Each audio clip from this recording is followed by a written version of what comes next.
Right, Brian, thank you much. Well, as you might imagine, condolences are coming in quite a bit from all of you who cherish the time we all spent with our late colleague Carl Day. Pam Elliott talked with two of his closest friends and looks at what some of you are saying about Carl professionally and personally. Dale Huffman, longtime columnist for the Dayton Daily News, keeps a file of Carl Day stories and pictures, like this one, simply signed, Dale, got a light, Carl Day. For all in that brotherhood, that's why it hits home even more. As much as we love Carl, we think in terms of our own mortality. That brotherhood includes retired WDTN videographer Bob Scoop Phillips. Phillips worked with Day for years. Easy as a cameraman to work for. Always knew what he wanted. He'd waltz right on through. He always knew the good questions. He got what he wanted and said, "See you later, Scoop." But there won't be a later this time. Carl lost his long battle with cancer at age 72. Huffman, himself the cancer survivor, visited Carl during his final days in hospice.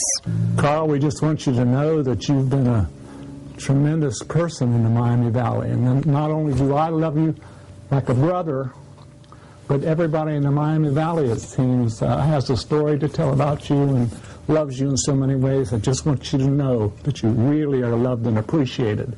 And we looked over, and his head went to the sort of tip to the right, and a single tear formed in his right eye and dripped down on the pillow. 2 News viewers and Facebook fans are also sharing their appreciation of Carl. Cletus wrote, "You have been an inspiration for many people, including my mother, who passed away with cancer in 2006. She looked to God first, and to you for how strong and dedicated you were."